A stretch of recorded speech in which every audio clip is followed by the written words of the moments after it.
Saya Tifal Solesa melanjutkan Kompas Petang, Saudara. Kepala Pusat Penerangan TNI Brigjen Freddy Ardiansyah merespons soal TNI yang tak bisa melaporkan pegiat media sosial Ferry Irwandi dalam perkara pencemaran nama baik. Kami kutip dari kompas.id, TNI menemukan indikasi tindak pidana lain yang sifatnya lebih serius dalam kasus Ferry Irwandi. Oleh karena itu, langkah selanjutnya yang akan ditempuh adalah mengkaji ulang dan membahasnya di internal TNI. TNI menghormati kebebasan berpendapat setiap warga negara, diharapkan tetap menaati koridor hukum yang berlaku.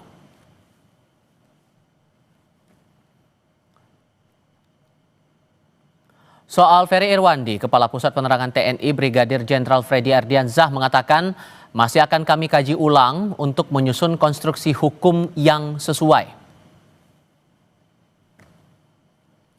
Sebelumnya, Menteri Koordinator Bidang Hukum, HAM, Imigrasi dan Pemasyarakatan Yusril Ihza Mahendra menyarankan TNI berdialog dengan CEO Malaka Project Ferry Irwandi daripada membawa kasus ini ke ranah pidana. Sebab menurutnya institusi negara seperti TNI tidak memiliki kedudukan hukum menjadi korban dalam kasus pencemaran nama baik yang diduga dilakukan Ferry Irwandi. Sehingga menurut Yusril hal ini tidak perlu diperpanjang. Yusril menyarankan TNI membuka komunikasi dengan Ferry sebagai bagian dari kebebasan berpendapat yang dijamin konstitusi. Jadi TNI tidak bisa menganggap dirinya menjadi korban pencemaran nama baik terus melapor. Hanya orang yang bisa, bukan institusi. Saya menyarankan agar pihak TNI berdialog saja, mengundang Ferry ini supaya paham apa sih sebenarnya yang dia kemukakan, apa yang dia inginkan. Kalau itu hanya berisikan kritik dan saran, kita tanggapi dengan positif saja sebagai bagian dari kemerdekaan menyatakan pendapat yang dijamin oleh konstitusi kita. Yang penting itu ada dialog, ada jembatan lebih dulu. Karena langkah hukum itu merupakan satu langkah terakhir kalau jalan-jalan lain sudah tidak bisa ditempuh lagi. Sebelumnya, pegiat media sosial Ferry Irwandi yang belakangan aktif bersama sejumlah aktivis dan pemengaruh atau influencer mendorong tuntutan rakyat 17+8 mengaku sangat siap bila laporan TNI berlanjut ke proses hukum. Dan kalau misalnya tindakan ini dianggap bikin saya takut, khawatir, cemas, tidak Pak. Saya akan jalani, saya nggak akan play victim, rengek-rengek, tidak. Gitu. Kalau memang mau diproses hukum, ya ini kan negara hukum, kita jalani bersama gitu.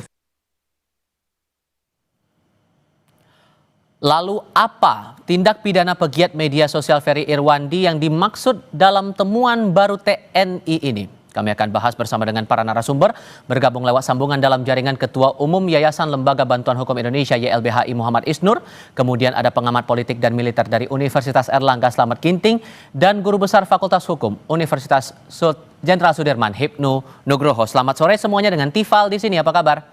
Selamat sore Mas Tifal, Mas Isnur. Selamat sore Mas Tifal. Terima kasih sudah bergabung dalam diskusi kami kali ini. Saya dari Universitas Nasional. Universitas Nasional, kami koreksi di situ. Terima kasih Pak Slamet sudah mau memberikan koreksinya dan terima kasih sudah bergabung juga bersama kami. Begini Pak, kalau dari kutipan terakhir yang disampaikan Ferry dalam sebuah diskusi hari Jumat kemarin, ia mempertanyakan, kenapa saya yang diperkarakan segitunya? Saya warga sipil biasa, apa yang dicari? Kalau menurut Anda dalam perkara ini, apakah betul ada pidananya atau tidak? Pak Slamet. Oh, halo. Ya, tentu saja kita harus pertanyakan dulu pada semua pihak. Apa sih yang disebut ancaman cyber itu? Ya, ancaman cyber itu kan ada fisik dan non-fisik. Sumbernya dari mana? Sumber bisa dari dalam negeri, dari luar negeri. Pelakunya bisa state actor, bisa juga non-state actor. Jadi ada individu, ada kelompok. Kemudian ancaman itu bisa fisik, bisa non-fisik. Fisik itu bisa apa? Dari kecerdasan buatan, AI. Jadi di situ ada DDoS, phishing, shoceng, malware, spoofing, botnet, dan lain-lain. Jadi teknik-tekniknya juga ada. Nah, dalam non-fisik itu juga pasti ada propaganda hitam, ada point of shirek, pembanjiran informasi, polarisasi, reading, dan framing. Nah, disitulah kemudian semua bisa kemudian tanpa sadar dijadikan alat oleh siapa? Oleh pihak asing, Hmm. oleh dalam negeri, luar negeri, state aktor maupun non-state aktor. Di situ potensi ada rekayasa kecerdasan buatan dan lain-lain. Karena itu, kalau kita lihat, maka ancaman cyber itu ada target. Targetnya apa? Misalnya kerusakan sistem komunikasi dan informasi supaya tidak berfungsi, kebocoran data dan lain-lain.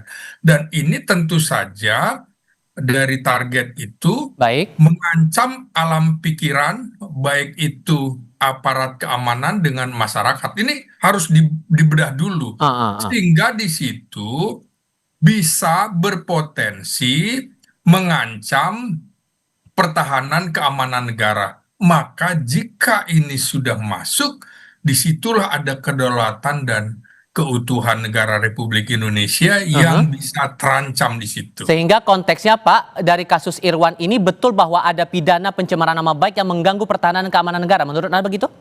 Ya tentu saja TNI dalam hal ini mereka itu tentu saja ketika ke Polda Metro Jaya, kalau kita lihat itu kan ada unsur satuan siber, Ah. ada unsur penerangan atau humas, ada unsur eh, polisi militer, ada unsur Babinkum. Tentu mereka sudah mengkaji, punya alasan-alasan yang itu kita sebagai orang luar tentu tidak tahu artinya analisis-analisis mereka seperti Baik. apa.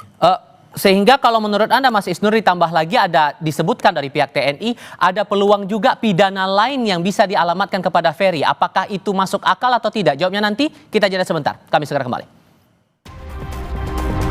Masih bergabung dalam diskusi Muhammad Isnur dari LBHI, kemudian analis politik dan militer dari Universitas Nasional, Slamet Ginting, dan Hipnu Nugroho dari Universitas Jenderal Sudirman.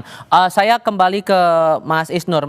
Pertanyaan saya sebelumnya, dari pihak penerangan TNI menyebutkan bahkan ada potensi pidana lain walaupun tidak diterangkan apa pidana yang dimaksud ini. Menurut Anda masuk akal kalau ada pidana yang lain selain dari pencemaran nama baik?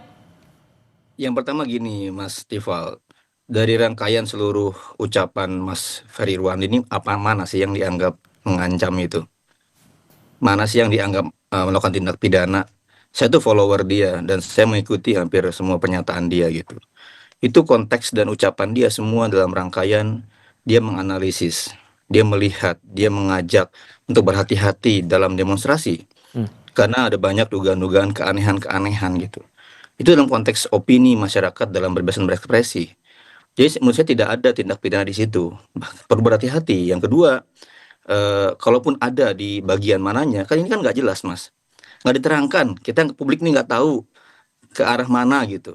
Dan yang terakhir saya baca juga statusnya Ferry Irwandi, dia sudah berdialog panjang dengan Kapuspen, yang menyatakan Kapuspen juga tidak akan melaporkan lagi. Sudah berdialog dan sudah selesai gitu.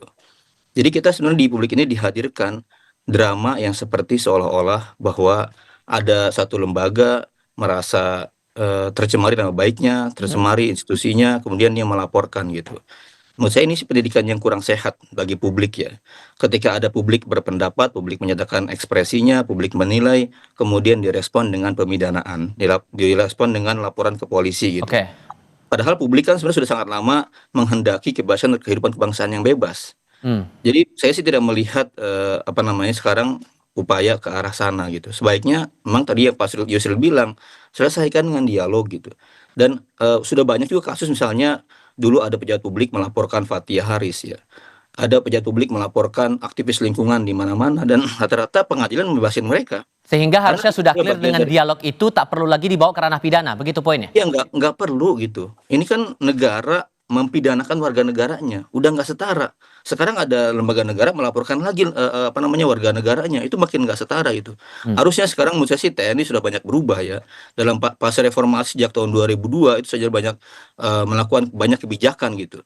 Jadi harusnya hal ini ditanggapi dengan dingin. Ya, orang kritik ya suruh jelasin apa masalahnya, bila perlu undang ya oleh Menko Polhukam, undang oleh Menko Kumham, apa temuan-temuan dari Mas Ferry dan kawan-kawan tentang Oke. kegelisahannya, tentang kekhawatiran negara ini gitu, tentang temuan-temuannya dalam demonstrasi kan penting kita undang. Pak Slamet, Anda mendukung pernyataan Pak Yusril juga bahwa untuk masalah antara TNI dengan Ferry ini lewat dialog saja, nggak perlu masuk ke ranah pidana? Nah, kan kita harus mendapatkan penjelasan yang detail. Kemarin, saya kira apa yang dilakukan empat perwira tinggi TNI ke Polda Metro Jaya itu kan mereka berkoordinasi, ya kan, kemudian berkonsultasi, bukan melaporkan. Ya, kita jangan terlalu melompat juga kan. Dari situ kemudian nanti kita tinggal menunggu ketika misalnya sebuah institusi tidak boleh melaporkan dalam hal nama baik.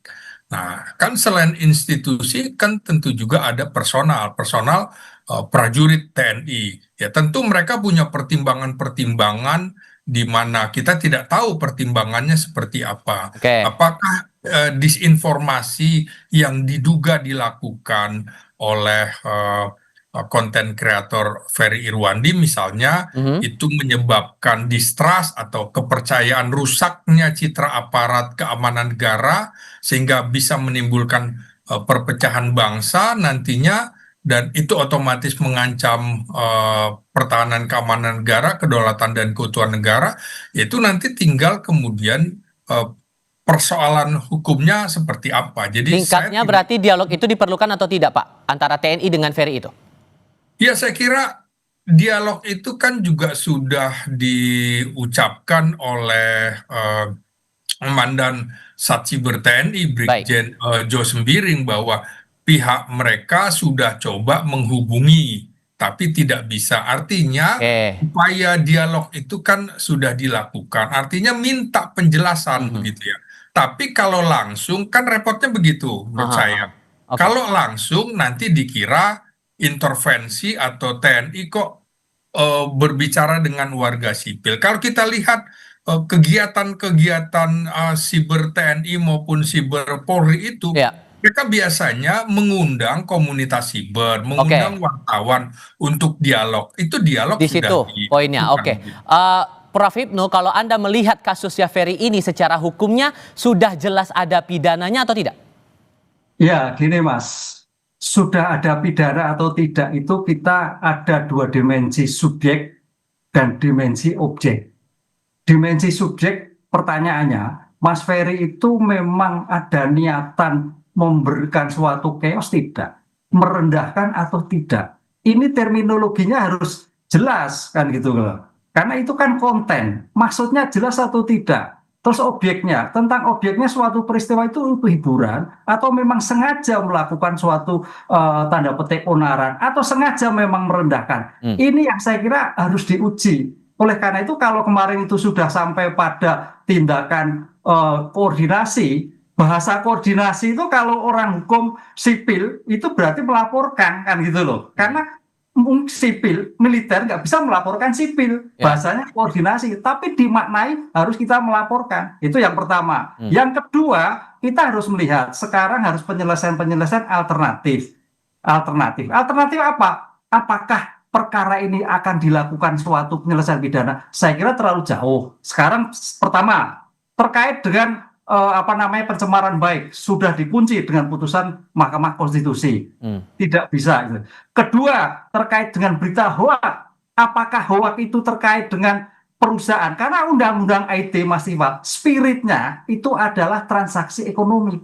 Tapi sekarang ini hoak seolah-olah masuk sebagai pidana umum. Lah ini yang keliru. Nah sekarang pertanyaannya kalau kita kembali pada dimensi spirit undang-undang IT itu kaitannya usaha. Oh hoak dilakukan karena mungkin perusahaan jadi bangkrut, konsumennya jadi berkurang. Itu yang dilakukan. Jadi tidak masuk semata-mata hoak menjadi semua tidak pidana hoak. Nah ini yang saya kira menjadikan suatu perkara. Oleh karena itu tadi Mas Isnu betul sepakat. Ini tidak usah dilakukan penyelesaian alternatif, penyelesaian mediasi. Karena dalam kebijakan kriminal itu ada penal, non penal itu yang kemukan. Karena Tapi kalau kemudian, sorry saya potong Pak, karena begini, karena kan ini TNI masih ada pendiriannya bahwa merasa ada potensi pidana lain. Sementara dari Ferry merasa bahwa dia tidak melakukan kesalahan apapun dan tidak terang juga ini kesalahannya karena apa. Kalau kemudian komunikasi atau dialog itu buntu, masih ada ruang tidak untuk masuk ke ranah pidana itu tadi?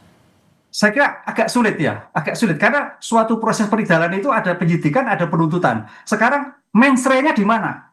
Apakah mensre itu menimbulkan akibat atau tidak? Itu dilakukan karena keonaran itu menimbulkan akibat. Sekarang pertanyaannya Mas Ferry itu menimbulkan akibat tidak? Itu yang tidak terpisahkan. Oleh karena itu perdebatannya agak sengit nanti Mas kalau di bawah suatu persidangan. Dengan demikian dalam Polri pun agak juga enggan karena ini dua dimensi yang berbeda. Dan ini kita lihat topiknya adalah situasi chaos, situasi tuntutan masyarakat, bukan sebagai tindak pidana yang berdiri sendiri, tapi ada rangkaian. Nah, ini yang saya kira harus kita lihat. Oleh karena itu kalau kebijakan sekarang itu sudah clear, saling koordinasi, saling menjadikan damai, saling memberikan suatu pengertian karena mungkin salah paham, itu jalan yang terbaik. Dan dialog ini jalan terbaik menurut Anda ya, Prof? Ini tambahan Mas Tifal. Oke. Ya, Di silakan. pasal 7 ayat 2 yang tadi dibilang oleh Pak Slamet Ginting, itu ancaman dari pertahanan, bukan ancaman keamanan ya. Jadi Siber TNI sekarang punya kewenangan di Undang-Undang TNI yang baru 3/2005, ancaman pertahanan. Apa sih ancaman pertahanan ini? Sebaiknya TNI fokus pada gangguan-gangguan kepada Republik Indonesia dari luar yang mengganggu kedaulatan. Urusan pengungkapan tentang bagaimana kemarin chaos yang terjadi, itu ada dua hal. Pertama, kepolisian sedang melakukan penyidikan. Yang kedua, Presiden sedang akan membentuk tim investigasi independen. Jadi sebaiknya urusan-urusan kemarin, urusan-urusan masalah keamanan, masalah-masalah di dalam negeri yang menyangkut chaos, sebaiknya dia diselesaikan dengan penyelesaian yang lain. Kita mengharapkan, kita meminta TNI fokus pada tugas pokok dan fungsinya sesuai Undang-Undang TNI, fokus pada urusan pertahanan. Begitu banyak juga ancaman pertahanan siber Mas, dari luar Mas, gangguan-gangguan misalnya kabel bawah laut dipotong misalnya, atau ancaman-ancaman lain yang mengganggu kedaulatan secara keseluruhan. Jangan ngurusin Ferry Irwandi personal gitu, ngapain sih? Oke. Jauh banget, orang udah ngurusin kombat misil dan lain-lain, ini ngurusin Oke. Ferry Irwandi. Saya kasih- Ini sangat tidak elok menurut saya. Oke, singkat saja Pak Slamet merespon itu. Iya, karena begini, dari beberapa yang diungkapkan, yang saya baca ya petanya ya, misalnya yang diungkapkan oleh Ferry Irwandi tentang tudingan-tudingan yang mengarah ke personal prajurit TNI ataupun institusi TNI, sudah kemudian dijelaskan oleh Mabes Polri dan juga Mabes TNI, tapi kalau kita lihat Ferry Irwandi kan masih bersikukuh walaupun sudah ada penjelasan. Oke. Kalau kemudian kita lihat dari tudingan-tudingan itu, malah keesokan harinya polisi menangkap kemudian Del Pedro yang bukan dari personil Oke. militer.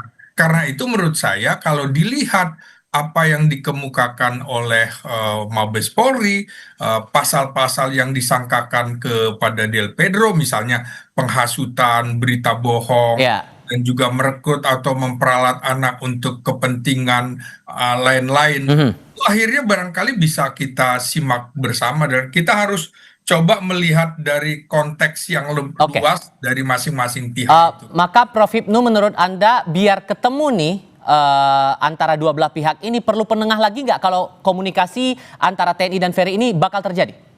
Ya, saya ke komunikasi, ini kan masalah persepsi, masalah pemahaman. Oleh karena itu dalam ilmu hukum, penyelesaian non-litigasi, penyelesaian sebagai alternatif untuk penyampaian persepsi, itu sangat luar biasa. Jadi jangan sampai semua itu berujung pada litigasi. Dan ini pun agak sumir, menurut saya seperti itu, kan itu loh. Kalau memang litigasi oke silakan, tapi agak sumir.